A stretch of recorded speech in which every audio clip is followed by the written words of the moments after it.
Hey everyone!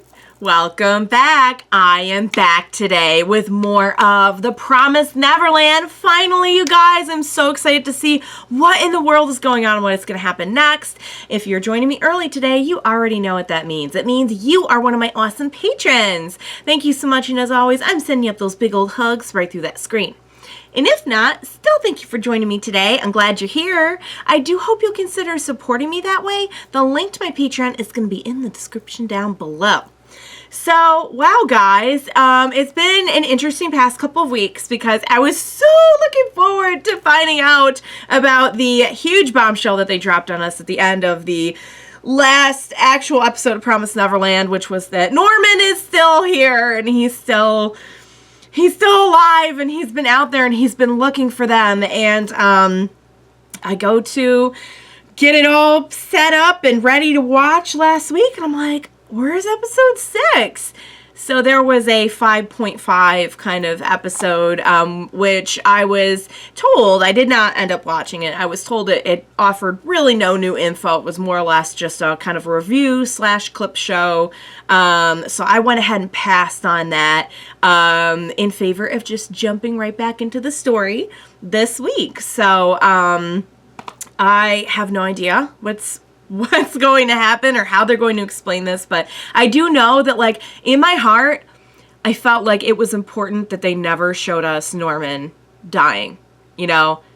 Like, this is not a show that has shied away from, you know, even showing children in you know, being sacrificed for food. And I always kind of felt like there was a chance, you know, there was hope. But if anyone could do it, seriously, it's Norman. Like, knowing Norman, we're going to jump in and he's going to be like, so about 10 years ago, I had this plan. Like, it's Norman we're talking about. But oh my Lord, you guys, the three of them back together, all this that Emma has been feeling about, you know, not being able to take care of them or lead them or whatever properly, totally not on her. She is an absolute gem and is doing the best she can, but with the three of them back together, they are unstoppable. I was so worried when Mom showed back up, and now I'm like, oh, Mom doesn't even stand a chance. No one stands a chance against the three of them when they put their heads together. So I'll be looking forward to the details of how exactly he did make it out. Clearly, he has a little bit of help now as well. They didn't all look like kids, so I don't know if some of them are like actual demons trying to help, or adults on the outside, you know, adult humans trying to help, or maybe like other kids who have escaped in the past, who have found a life on the outside and are now adults and are helping. I don't know. I might be reaching with that one, but I think there is some evidence for there having been other kids that escaped from the farm and went to the shelter. And we know that it looked like one of them got, if that was the case, it looked like one of them did get away from there anyway to try to get to the human world. If that's what was really going on. I don't know. It's still like really hard to tell. And apparently they cut a ton out of the show from the manga. So I'm wondering if maybe there's some things that they're going to like tie up later because we had to do a little bit of a jump. So, I'm not sure. But yeah, I would be very curious to know if like that's true, that like there are other kids that have escaped and maybe they're like out there helping other kids to like get to the human world. Norman said he had been waiting for them, so clearly he had some idea of the path they were going to take and what they were going to do. So I just really, really, really want to know what's going on there. But first, before we jump in, I will say they kind of presented an interesting conundrum to us last episode, and that's that, you know, we have these two adult demon pursuers. You know, they find out pretty fast that these kids are from the farm and they're gonna catch them, and you know, they're hunting them. And so it was bittersweet when like Norman's crew comes and takes them right out, because we don't want them eating our kids, but at the same time they show us that like I think one of them was like the other's brother or something, but like one of them had kids that they were looking after, and were like basically starving and dying because of the kind of caste system that exists in the demon world, where only the elite apparently can afford like quality child meat. So it kind of implies, and I don't know if this is actually true, I'll wait for more details, but it kind of implies that at least like children need the nutrients from child meat, from human child meat, which is a really, really dark thought. But like when you look at it that way, if you take away the like very like, oh my God, those are little kids being eaten, you know, it does kind of put them in a light of like they're trying to survive, you know, like their children are dying because they need. So really, I guess the big villains here would be the ones that are not only farming the children, but apparently, you know, the rich and elite who are taking away needed nutrition and sustenance from the rest of their population. So, and you can see how, like, they even made the decision. They're like, oh, we could get this great reward, but we need the meat more. We will keep the meat instead of the reward. So it's, you know what? You're just coming in now and you're trying to hit me in the feels with, like, even though, you know, if they need to eat kids, then what are they going to do? So, I don't know. I honestly don't know how to feel about the whole thing, but, it does definitely put it in a much less cut and dry kind of perspective, I guess, is what I'm trying to get at. So, guys, Norman is back. We need to get started. Let's jump in. Next episode, Promised Neverland. Let's go.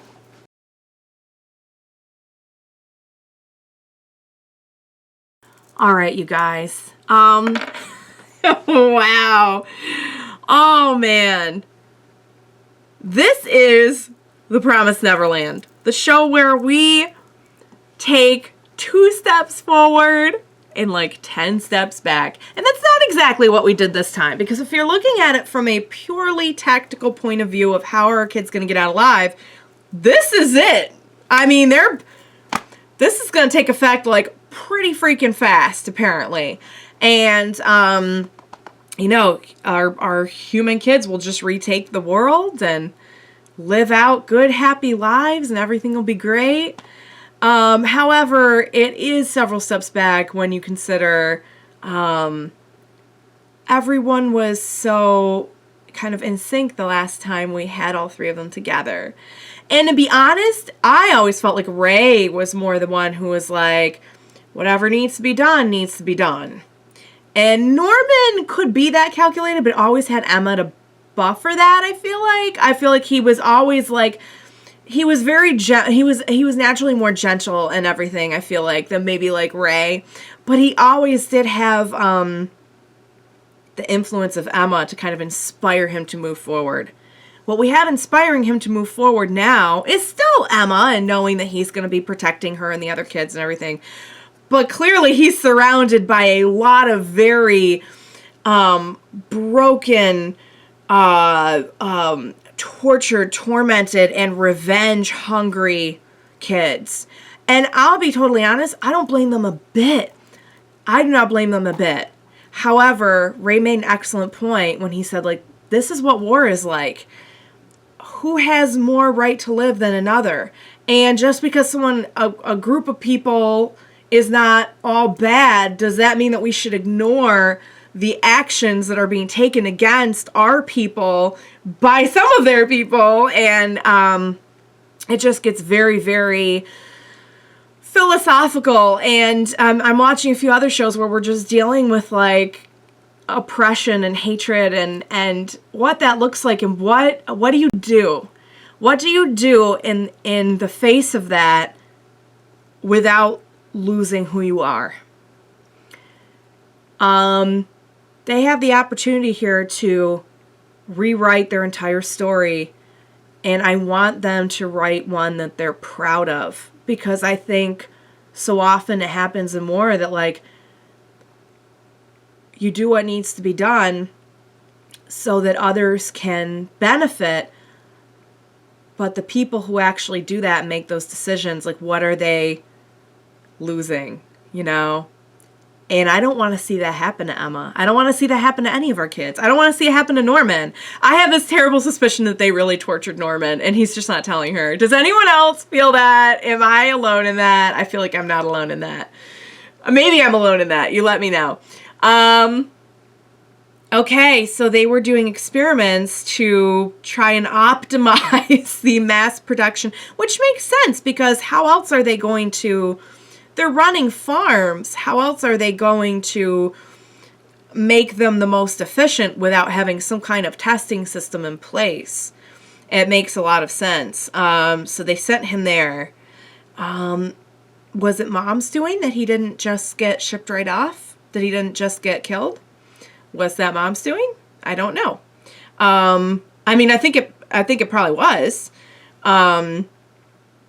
But man, Norman like freed a bunch of kids from other houses. He freed these kids. He's like, Norman is the man. However, this is definitely like a type of genocide that we're talking about, guys. And it's a very hairy situation when we see like starving demon kids and older demons who care about their families. And we just know that while it's not right for them to feed on humans and to be farming humans and for them to be, you could say they're not even doing that in a way that is good for everyone, because apparently the upper echelon is really keeping it from people who need it too. It's not right. However, if they do need it, that makes things a lot harder. They do need it to literally survive. Like even humans, you could say, there are people who are perfectly healthy and they are vegetarians and vegans, and you can get your protein from other places. Like, you're not going to die. You're not going to degenerate if you don't eat meat. But like, they will actually die. And like Emma made a great point. They're going to degenerate even if they don't take it, even if they make it to the human world and get all the humans off the demon world. This is going to happen anyway. I was trying to rack my brain thinking, like, clearly there must be something in the human meat that prevents this. And if they could just isolate that and reproduce it some way, then they wouldn't have to keep eating children necessarily. I'm sure the rich ones, I think the rich ones are more in it for like other reasons. It's a, they mentioned like a festival that they had, and it seems like maybe it has something to do with wealth and status. I don't know.